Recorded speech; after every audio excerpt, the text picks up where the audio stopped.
আসসালামু আলাইকুম, সবাই কেমন আছেন? আলহামদুলিল্লাহ, আপনাদের দোয়া আমি অনেক ভালো আছি। আয়াতপুনিকে নিয়ে চলে যাচ্ছি আয়াতের ফুপুর বাসা। ওই যে আয়াতপুনি নামতেছে, আয়াতপুনি তার বাবার কুলে আছে।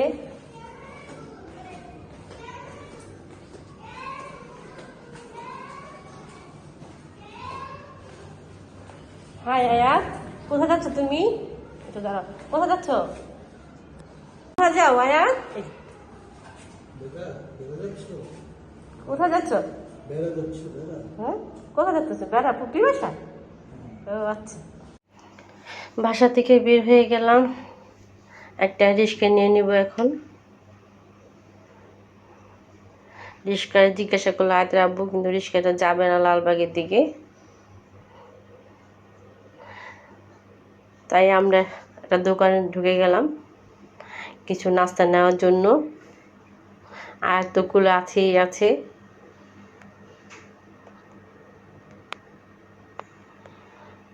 আয়াতের বাবা জিজ্ঞাসা করছে কি নাস্তা নিবে।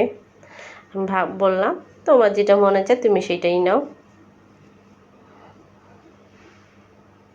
এটা আমাদের এলাকার মধ্যেই দোকানটা। এখানে মোটামুটি সব ধরনের সব জিনিসই পাওয়া যায়, খাবার থেকে শুরু করে বিভিন্ন ধরনের জিনিস পাওয়া যায় এখানে।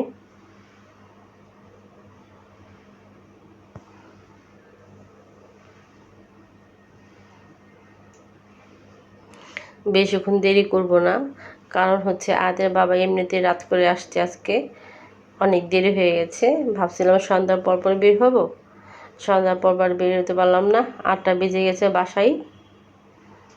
এখান থেকে আয়াতের আব্বু ড্রাই কেক নিল। ড্রাই কেকটা কিন্তু আবার চা দিয়ে খুব মজা লাগে খেতে। রিক্সায় উঠে গেলাম।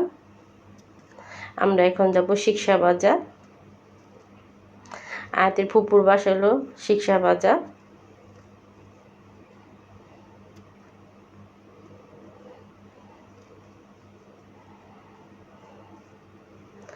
এটা কিন্তু দুই পাশে রোডে দোকানগুলো, বাতিগুলো একদম খুব ঝলঝল করে জ্বলতেছে রাতের বেলা। তারপরও যে দেখেন মদিনা মিষ্টার ভান্ডার,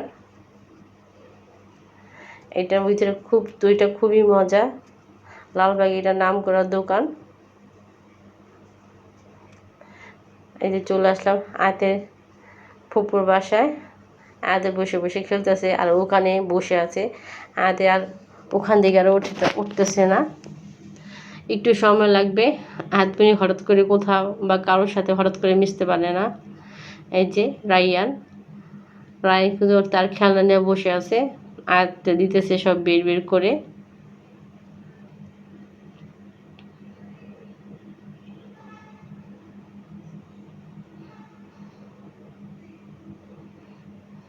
বাচ্চাদের খেলা হয় আর বাচ্চাদের পড়া হয়, কারণ এই খেলনাগুলা প্রত্যেকটা একটা ওয়ার্ডের লেখা উপরে ABCD।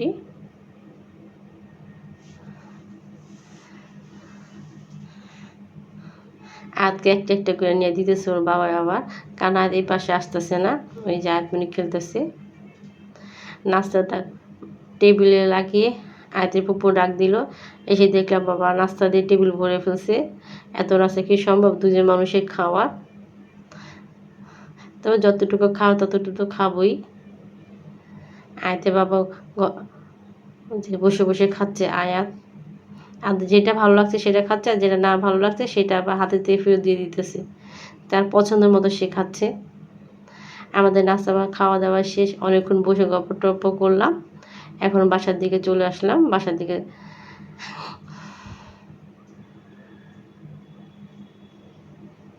এই যে আমরা কিন্তু বাসার দিকে চলে আসছি।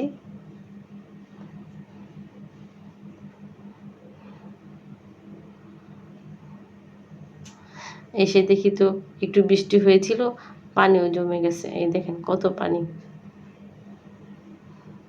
আমাদের এই গলিটা একটু বৃষ্টি হলেই পানি জমে যায়, এটি একটা বিশাল সমস্যা আমাদের এই এলাকার জন্য। অল্প পানিতেই পানি জমে যায় এখানে। তবে বৃষ্টিটা অনেক বেশি হয়েছে মনে হয়, কারণ ভিতর থেকে বুঝতে পারি নেই। সবাইকে অনেক অনেক ধন্যবাদ। আসসালামু আলাইকুম। আমার ভিডিওটি দেখবেন, আমার পাশে থাকবেন, আমাকে সাহায্য করবেন, হেল্প মি।